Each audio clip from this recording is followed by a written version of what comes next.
Hello students, welcome to Saha institute Jawahar Navodaya Vidyalaya প্রবেশিকা পরীক্ষার অঙ্ক ক্লাস।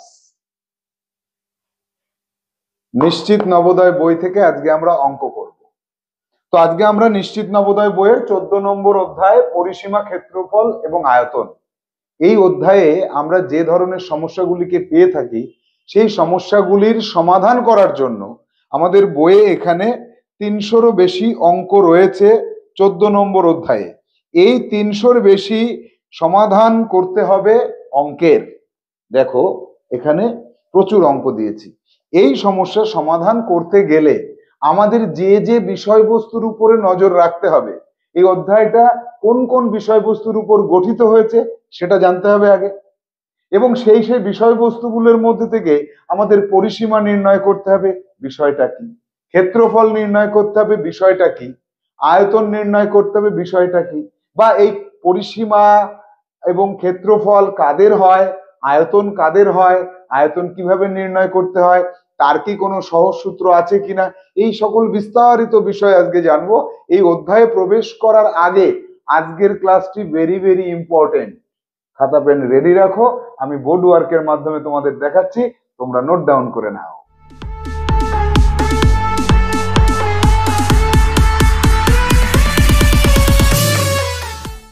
তো প্রথমে আসা যাক পরিসীমাতে।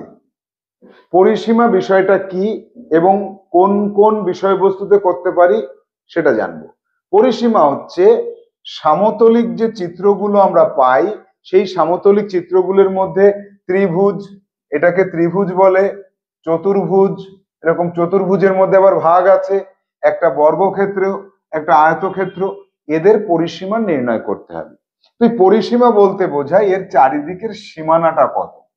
আবার বৃত্ত, বৃত্তেরও পরিসীমা নির্ণয় করা যায়। কিভাবে করব? এখান থেকে শুরু করে এই পুরোটা ঘুরে আসলে যে দূরত্ব অতিক্রম করা হয় এটাকে পরিসীমা বলে, বা বৃত্তের ক্ষেত্রে পরিসীমার একটা নাম আছে, তাকে বলা হয় পরিধি। তো এই ত্রিভুজ, বৃত্ত, চতুর্ভুজ, তার মধ্যে বর্গক্ষেত্র, এই চারিদিকে কতটা, এই চারিদিকে কতটা, এগুলোকে পরিসীমা বলা হয়। অর্থাৎ পরিসীমা বলতে আমরা বুঝি যে চারিদিক বরাবর যে দৈর্ঘ্য, পরিসীমা কথার অর্থ হচ্ছে একটা দৈর্ঘ্য, কতটা দূরত্ব সেটা নির্ণয় করতে হয়। এবার এই পরিসীমার ক্ষেত্রে কার পরিসীমা নির্ণয় করার জন্য কোন সূত্র আছে সেটা আমাদের জেনে নিতে হবে। চলে আসো, যে বৃত্তের পরিসীমা যদি নির্ণয় করতে হয় তাহলে 2πr, এটা হচ্ছে সূত্র। বৃত্তের পরিসীমা লিখে রাখো, সবাই নোট ডাউন করো, এইভাবে লিখবে, বৃত্তের পরিসীমা, পরিসীমা সমান সমান 2πr, এখানে ব্র্যাকেটে লেখো পাই ইকুয়াল টু একটা ধ্রুবক 22/7, আর আর ইকুয়াল টু বৃত্তের, বৃত্তের ব্যাসার্ধ, বৃত্তের ব্যাসার্ধ কোনটা, কেন্দ্র থেকে এই দূরত্বটাকে ব্যাসার্ধ বা আর বলা হয়। তাহলে বৃত্তের ব্যাসার্ধ জানা থাকলে পরিসীমা নির্ণয় করা যায় বা পরিধি নির্ণয় করা যায় কোন সূত্র দিয়ে, 2πr। এবার আসবো ত্রিভুজ। ত্রিভুজের পরিসীমা কি, তিনটে বাহুর সমষ্টি, এই বাহুটা এ, এই বাহুটা বি, এই বাহুটা সি, তাহলে এ প্লাস বি প্লাস সি, এটা হচ্ছে ত্রিভুজের সমষ্টি। চতুর্ভুজের ক্ষেত্রে, বর্গক্ষেত্র যদি হয় তাহলে এটার সবকটা বাহু সমান হয় এ প্লাস এ প্লাস এ প্লাস এ, অর্থাৎ 4a। অর্থাৎ ত্রিভুজের ক্ষেত্রে এইভাবে লিখে নাও যে ত্রিভুজের পরিসীমা, এইভাবে লেখো, পরিসীমা সমান সমান এ প্লাস বি প্লাস সি, অর্থাৎ তিনটে বাহুর দৈর্ঘ্য যোগ করতে হয়। বর্গক্ষেত্র, বর্গক্ষেত্রের, বর্গক্ষেত্রের পরিসীমা, পরিসীমা সমান সমান 4 ইন্টু এই এ মানে বাহু, এগুলোকে বাহু বলা হয়, 4 ইন্টু বাহু। আয়তক্ষেত্রের কি হচ্ছে, এইটা প্লাস এইটা, এটা যদি এ হয়, এটা যদি বি হয়, আবার এটার মাপ দেখো এই এর সমান সমান হয়, এটার মান আবার বি সমান সমান হয়, তাহলে এক্ষেত্রে কি হবে, এ প্লাস বি প্লাস এ প্লাস বি, অর্থাৎ 2a প্লাস 2b, 2 কমন নিলে এ প্লাস বি। সূত্রটা কিভাবে আসছে দেখো, 2 ইন্টু দৈর্ঘ্য যোগ প্রস্থ, এটাকে বলা হচ্ছে দৈর্ঘ্য আর এটাকে বলা হচ্ছে প্রস্থ। বড় বাহুটার নাম দৈর্ঘ্য, ছোটটার নাম প্রস্থ। তাহলে আয়তক্ষেত্রের, এখানে লেখো আয়ত ক্ষেত্রের পরিসীমা, আয়তক্ষেত্রের পরিসীমা সমান সমান 2 ইন্টু দৈর্ঘ্য যোগ প্রস্থ। এই তাহলে আয়তক্ষেত্রের পরিসীমা 2 ইন্টু দৈর্ঘ্য যোগ প্রস্থ, আর বর্গক্ষেত্রের পরিসীমা 4 ইন্টু বাহু, ত্রিভুজের পরিসীমা 3টে বাহুর সমষ্টি, বৃত্তের পরিসীমা সমান সমান বা পরিধি সমান সমান 2 পাই আর, পাই 22-এর সাথে আর বৃত্তের ব্যাসার্ধ। তাহলে আমরা পেয়ে গেলাম যে সমতলিক চিত্র হতে হবে এবং সেটা ত্রিভুজ, চতুর্ভুজ, বৃত্ত, এদের আমরা পরিসীমা নির্ণয় করব এই অধ্যায়ের বিভিন্ন সমস্যার মধ্যে। যাব এবার ক্ষেত্রফল। বিষয়টা কি? ক্ষেত্রফল বিষয়টা হচ্ছে কোন একটা সমতল, এটাও কিন্তু সমতলিক চিত্রের, দেখো ক্ষেত্রফল বিষয়টাও কিন্তু সমতলিক চিত্রের ক্ষেত্রে হয়। এই একটা সমতলিক চিত্র আঁকলাম, ক্ষেত্রফল বলতে এর ভেতরে কতটা জমি আছে বা কতটা জায়গা জুড়ে এ অবস্থান করছে, এটাকে ক্ষেত্রফল বলে। এবার ক্ষেত্রফল ত্রিভুজের ক্ষেত্রে কি হবে? ত্রিভুজে এইভাবে লেখো, এইভাবে পরপর লিখে যাও, আমি এখানে সংক্ষেপে লিখে দিচ্ছি, এখানে লেখার জায়গা নেই। যে বৃত্তের পরিসীমা, ওই ক্ষেত্রফল, ত্রিভুজের ক্ষেত্রফল, প্রথমে বৃত্তেরটা বলি, এই হচ্ছে বৃত্তের ব্যাসার্ধ আর, তাহলে এখানে এর ক্ষেত্রফল হবে পাই আর স্কয়ার। লেখো বৃত্তের ক্ষেত্রফল সমান সমান পাই আর স্কয়ার। পায়ের মান জানো, আর কি সেটাও জানো। ত্রিভুজের হাফ ইন্টু ভূমি ইন্টু উচ্চতা, এই এই উচ্চতাটা জানতে হবে। উচ্চতা কাকে বলে? এই শীর্ষবিন্দু থেকে নিচের যে ইয়েটা আছে সেটাকে উচ্চতা বলা হয়। তাহলে হাফ ইন্টু ভূমি ইন্টু উচ্চতা, এইটাকে আমরা কি বলবো? এইটাকে আমরা বলবো যে ত্রিভুজের ক্ষেত্রফল। এই উচ্চতাটা যদি না জানা থাকে তাহলে কিন্তু তুমি পারবে না, উচ্চতাটা জানা থাকতে হবে। এবার আসবো বর্গক্ষেত্র। বর্গক্ষেত্রের কি হচ্ছে? বর্গক্ষেত্রের এইটাকে বাহু বলা হয়, তাহলে বর্গক্ষেত্রের ক্ষেত্রফল হচ্ছে বাহু গুণ বাহু। আর আয়তক্ষেত্রের কি, মানে এখানে আরেকটা আয়তক্ষেত্র আঁকলাম, আয়তক্ষেত্রের এটা হচ্ছে দৈর্ঘ্য আর প্রস্থ, এটাকে দৈর্ঘ্য বলা হচ্ছে আর এটাকে প্রস্থ বলা হচ্ছে।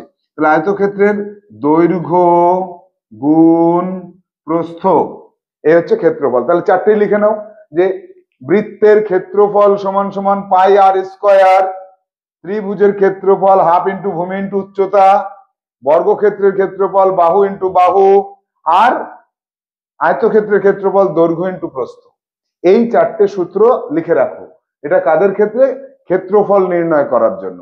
বৃত্তের পরিসীমা, পরিধি, ত্রিভুজের পরিসীমা, বর্গক্ষেত্রের পরিসীমা, আয়তক্ষেত্রের পরিসীমা, অর্থাৎ এই চারটে সমতলিক চিত্রের আমরা পরিসীমা বা পরিধি নির্ণয় করা এবং ক্ষেত্রফল নির্ণয় করা, 4 আর 4 8টা সূত্র জানলাম। এই 8টা সূত্রের উপর ডিপেন্ড করে আমরা এই অধ্যায়ে বিভিন্ন সমস্যাগুলিকে পেতে পারি। এবার কেমন পেতে পারি? একটা এক্সাম্পল মুখে মুখে বলছি, যে একটা বর্গক্ষেত্রের বাহুর দৈর্ঘ্য 6 মিটার হলে তার ক্ষেত্রফল কত? তাহলে 6 গুণ 6 36 বর্গ মিটার। এইখানে মনে রাখবে ক্ষেত্রফলে সবসময় বর্গ একক, বর্গ মিটার হলে বর্গ মিটার বলবে, আর এখানে শুধু একক বলবে, এখানে শুধু একক বলবে। এবার যে বর্গক্ষেত্রের বাহুর দৈর্ঘ্য 6 মিটার তার পরিসীমা কত? 4 গুণ বাহু 4 ছক 24 মিটার। এক্ষেত্রে 24 মিটার হবে পরিসীমা, আর ক্ষেত্রফল হচ্ছে 36 বর্গ মিটার। এই কথাটা মনে রাখবো। এবার একটা বৃত্তের ব্যাসার্ধ দেওয়া থাকলো, ব্যাসার্ধ কত? 7, তাহলে তার ক্ষেত্রফল কত? তাহলে এখানে 22-এর 7 ইন্টু 7-এর স্কয়ার, তাহলে 7 7 কাটলো, তাহলে এখানে থাকলো 7 দুগুণে 14, 7 দুগুণে 14 15, এইটা বর্গ মিটার হবে, 154 বর্গ মিটার হবে। তো এইরকম সমস্যা তোমরা পাবে এই বইয়ে, সেই সমস্যাগুলি সমাধান করতে গিয়ে আর কোনো অসুবিধা হবে না। এবার আমরা আসবো আয়তন। আয়তন কার মাপা যায়? এই যে সমতলিক চিত্র, এদের কিন্তু কোনো আয়তন মাপা যায় না, কারণ আয়তন মাপতে গেলে 3টে মাত্রার দরকার হয়। এদের দুটো করে মাত্রা থাকে, দৈর্ঘ্য প্রস্থ, দৈর্ঘ্য প্রস্থ, দৈর্ঘ্য প্রস্থ। বললে বৃত্তের দৈর্ঘ্য প্রস্থ কোথায়? আমার গণিত বইতে বুঝিয়েছি যে এইটাকে এই দিক বরাবর তার দৈর্ঘ্য ধরলাম, এই দিক বরাবর প্রস্থ ধরলাম, বা দৈর্ঘ্য প্রস্থ না ধরলে এই একটা মাত্রা, এই একটা মাত্রা, এই দুটো মাত্রা। কিন্তু 3টে মাত্রা পেতে গেলে আমাদের কি করতে হবে? আমাদের ঘন বস্তুর দরকার হবে। এই যে ঘন বস্তু দেখো, এই ঘন বস্তুর এই একটা মাত্রা, এই একটা মাত্রা, এই একটা মাত্রা, দুটো মাত্রা হলো, আর এই একটা মাত্রা, 3টে মাত্রা হলো। তাহলে সেই 3টে মাত্রাকে আমরা কিভাবে প্রকাশ করি? 3টে মাত্রাকে প্রকাশ করি এইভাবে, যে এইদিকে একটা মাত্রা, এইদিকে একটা মাত্রা, এইদিকে একটা মাত্রা, ত্রিমাত্রিক তল বলে।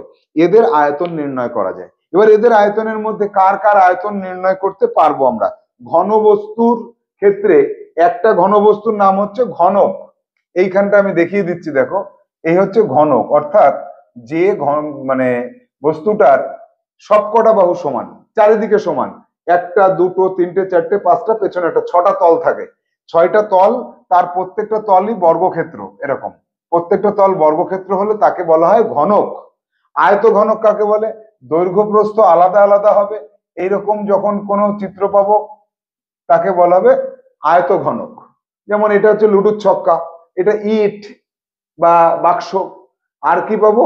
আর একটা জিনিস আমাদের রাখতে হবে, এরকম একটা চোঙাকার পাত্র, অর্থাৎ কলের পাইপ। এই চোঙের মাথাটা বৃত্ত থাকে, এই চোঙের মাথাটা বৃত্ত থাকে।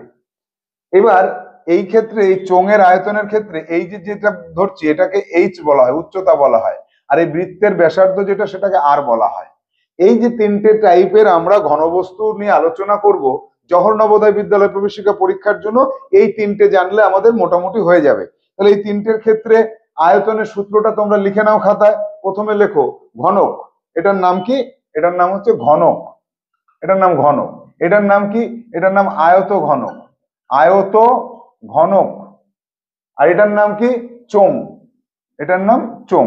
তাহলে ঘনকের আয়তন কত?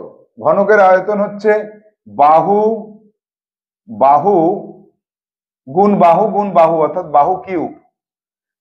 আর এর কত? দৈর্ঘ্য গুণ প্রস্থ গুণ উচ্চতা। এই যে এটা দৈর্ঘ্য, এটা প্রস্থ, আর এই হচ্ছে উচ্চতা। তাহলে এর ক্ষেত্রে আয়তন কি লিখবো? এর ক্ষেত্রে আয়তনটা লেখো দৈর্ঘ্য গুণ প্রস্থ গুণ উচ্চতা। এর ক্ষেত্রে কি হবে? এর মাথাটা তো বৃত্ত, এই বৃত্তের ক্ষেত্রে 2 পাই আর, এই পাই আর স্কোয়ার, পাই আর স্কোয়ার বৃত্তের ক্ষেত্রফল গুণ উচ্চতা, গুণ উচ্চতা। তাহলে পাই আর স্কোয়ার গুণ এইচ, তাহলে পাই আর স্কোয়ার এইচ, পাই আর স্কোয়ার এইচ। এটা হবে কি? এটা হবে চোঙের আয়তন। তাহলে তিনটে আয়তন খাতায় লেখো। লেখো ঘনকের আয়তন সমান সমান বাহু কিউব, আয়ত ঘনকের আয়তন দৈর্ঘ্য গুণ প্রস্থ গুণ উচ্চতা, চোঙের আয়তন পাই আর স্কোয়ার এইচ। এই যে তিনটে ঘনবস্তুর আয়তন, এর উপরে অঙ্ক আসতে পারে। কিরকম? একটা ঘনকের বাহুর দৈর্ঘ্য 4 মিটার হলে তার আয়তন কত? তাহলে 4 কিউব, 4 4 16, 4 16 64, এখানে ঘন মিটার লিখতে হবে, এক্ষেত্রে বর্গমিটার লেখা যাবে না। তাহলে পরিসীমাতে মিটার, এখানে বর্গমিটার, এখানে ঘনমিটার। এই যে যে তিনটে টাইপ আমরা জানলাম, এই তিনটে টাইপের উপর ভিত্তি করে আমরা এই বইতে অনেক সমস্যা পাবো, যে সমস্যাগুলির সমাধান আমাদের করতে হবে। এবার আমরা আসব একটা বিশেষ ক্ষেত্র, ত্রিভুজের উচ্চতা। এই বিষয়টা কিন্তু আমাদের কাছে একটু জটিল, সব ত্রিভুজের উচ্চতা জানা যায় না, তাহলে সেক্ষেত্রে কি করব? তাহলে ত্রিভুজের উচ্চতা, আমরা বিভিন্ন রকমের ত্রিভুজ এখানে পেয়েছি জওহর নবোদয় বিদ্যালয় প্রবেশিকা পরীক্ষাতে। আমাদের এই 4টে টাইপের ত্রিভুজের কথা বলা থাকতে পারে। এই ত্রিভুজটার নাম হচ্ছে সমকোণী ত্রিভুজ, এর উচ্চতা হচ্ছে এটা, আর এটাকে বলা হচ্ছে ভূমি। আর এটা হচ্ছে সমবাহু ত্রিভুজ, সমবাহু ত্রিভুজের উচ্চতা হচ্ছে শীর্ষবিন্দু থেকে যখন এদিকে আসবো, এই যে ভূমি আছে এর ঠিক মাঝখানে এসে পড়বে। এই যে ভূমি, ভূমির ঠিক মাঝখান বরাবর এসে আসলে এই দুটোকে যোগ করলে উচ্চতা পাওয়া যায়। এটা হচ্ছে সমদ্বিবাহু ত্রিভুজ, এই দুটো বাহু সমান। এখানেও এই শীর্ষবিন্দু আর এই ভূমি, এই যে ভূমি দেখতে পাচ্ছ, ভূমির মিডিলে এই দুটোকে যোগ করলে উচ্চতা পাওয়া যায়। আর এটা হচ্ছে বিষমবাহু ত্রিভুজ, এক্ষেত্রে এই শীর্ষবিন্দু থেকে সোজাসুজি লম্বভাবে এসে পড়বে, মাঝখানে কিন্তু পড়বে না। সবকটার ক্ষেত্রেই 90 ডিগ্রি কোণ উৎপন্ন হতে হবে, তবেই এটা উচ্চতা হবে। সবকটার জন্য 90 ডিগ্রি কোণ উৎপন্ন হতে হবে। দেখো, তাহলে শীর্ষবিন্দু থেকে ভূমির উপরে লম্বভাবে কোনো রেখা যদি এসে পড়ে তাকে উচ্চতা বলা হয়। এ তো এমনিই লম্ব থাকে, তাই এটা 90 ডিগ্রিতে এমনিই থাকে, এটা উচ্চতা। এক্ষেত্রে উচ্চতা শীর্ষবিন্দু থেকে এর উপরে লম্বভাবে ফেললে মাঝখানে এসে পড়ে, এই মাঝখানে এসে পড়ে, এটা আমাদের জানার দরকার আছে। সমদ্বিবাহু ত্রিভুজের ক্ষেত্রে মাঝখানে এসে পড়ে, বিষমবাহু ত্রিভুজের ক্ষেত্রে মাঝখানে এসে পড়ে না। এবার এক্ষেত্রে এটা আমরা জানতে পারি, এটা আমাদের কাছে অলরেডি জানা থাকে, এইটা আমাদের জানা থাকে। তারপরে একটা জিনিস দেখো, এই যে লম্ব, এই লম্বের স্কোয়ার প্লাস এই ভূমি, এই ভূমির স্কোয়ার সমান সমান, এটার নাম হচ্ছে অতিভুজ, এটার নাম অতিভুজ, সমান সমান অতিভুজ, অতিভুজের স্কোয়ার। এই সূত্র থেকে আমরা লম্ব না জানা থাকলেও লম্বটা জেনে নিতে পারবো, মনে রাখবে। এক্ষেত্রে কি হচ্ছে, এক্ষেত্রে এইটা যদি তোমার জানা থাকে তাহলে এর অর্ধেকটা কত এটা জানি, এটা জানি, তাহলে এইখানে এইটাও আমরা এই লম্ব স্কোয়ার প্লাস ভূমি স্কোয়ার ইকুয়াল টু অতিভুজ স্কোয়ার এই সূত্র ধরে এই উচ্চতা বের করে নিতে পারবো। এক্ষেত্রে এই বাহুটা জানা থাকবে, এই বাহুটা জানা থাকবে, এর অর্ধেকটা জানি, তাহলে এক্ষেত্রেও কিন্তু এই সূত্র ধরে আমরা এই সূত্র ধরে এখানে লম্ব নির্ণয় করে নিতে পারবো। এক্ষেত্রে লম্ব নির্ণয় করতে গেলে আমরা পারবো না, কারণ এর মিডিলটা তো পাচ্ছি না, তাই এখানে উচ্চতা দেওয়া থাকবে, এইচ ইকুয়াল টু জানা থাকবে, আমার এইচটা দেওয়া থাকবে। আর যদি না দেওয়া থাকে তাহলে এইটুকুর মান দেওয়া থাকতে হবে আর এটা জানা থাকতে হবে, তাহলে এইচটা পেয়ে যাব। এবার এইচ যখন পেয়ে যাব তাহলে ক্ষেত্রফল সমান সমান হাফ ইন্টু এই ভূমি ইন্টু উচ্চতা, এই সূত্র ধরে আমরা ক্ষেত্রফল নির্ণয় করতে পারবো ত্রিভুজে। এবার দেখা গেল যে এই ত্রিভুজটা সমবাহু ত্রিভুজ, এর এক একটা বাহুর দৈর্ঘ্য হচ্ছে 6 মিটার করে, তাহলে এর ক্ষেত্রফল কত? তাহলে এটা 6 হলে এটাও 6, এটা 3, তাহলে এটা 3 আর এটা 6, এই উচ্চতা কত? উচ্চতা তখন কি হবে, এইচ স্কোয়ার ইকুয়াল টু এই অতিভুজ স্কোয়ার মাইনাস ভূমি স্কোয়ার।